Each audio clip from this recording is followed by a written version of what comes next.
Today we will be talking about development of education in ancient China and asking three main questions. How did education in China begin? What was taught in schools? And finally, how did education make China stronger?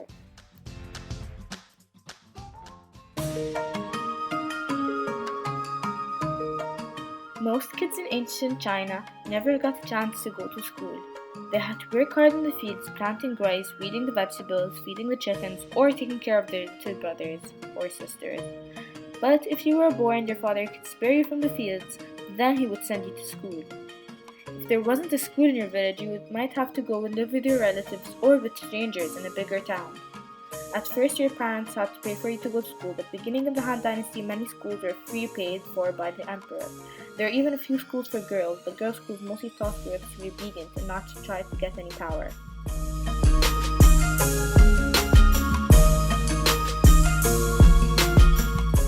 Nobles often set up educational establishments for their offspring. The establishment of the civil service examination was instrumental in transition from the aristocratic to meritocratic government, meaning rather than relying on power and money, people relied on a person's education to define their standing.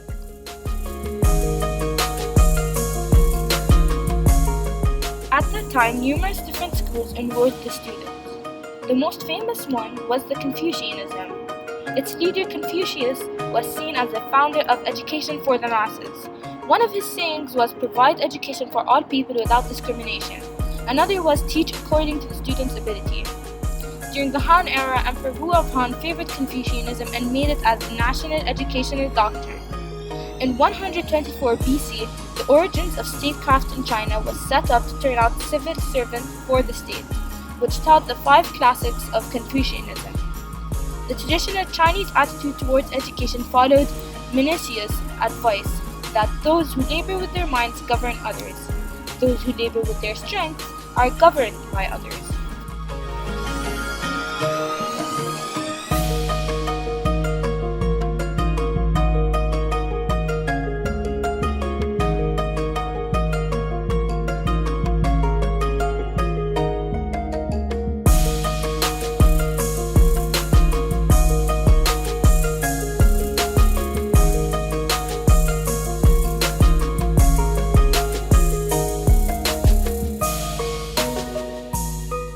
Boys usually started school when they were about 6 years old.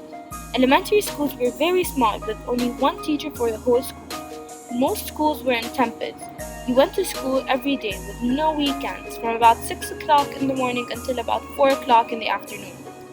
There was one chair for the teacher, but the boys all sat on stools.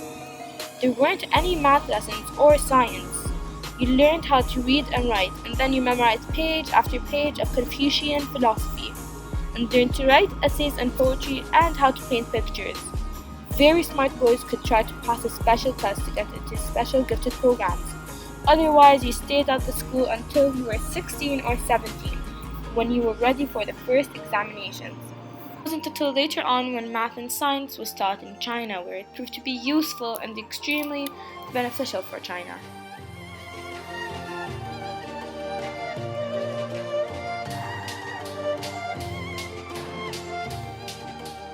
By the time of the Ming dynasty, beginning about 1400 AD, many rich women did learn to read and write at home.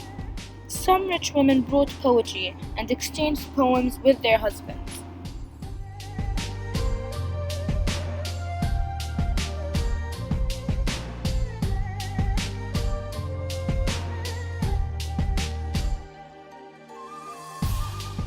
There was a secret language developed by women in southern China called Nushu, which was different than the language used by men, and it was comforting for most Chinese women to be able to secretly share their feelings with other women.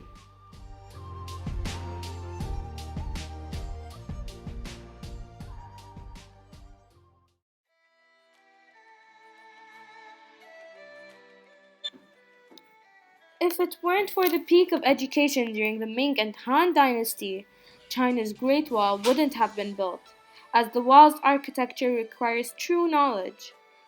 Nor would have a basic item in our daily lives been invented. such as the clock, or even a mathematical device, such as the abacus, a known item used to this day by elementary children worldwide that teaches them how to count, multiply, and even divide.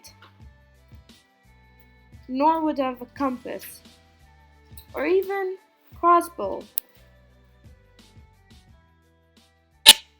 Today's Chinese students owe it to their great ancestors for creating such a strong fundamental basis of their education and leaving them great legacies to look back on and further take inspiration from.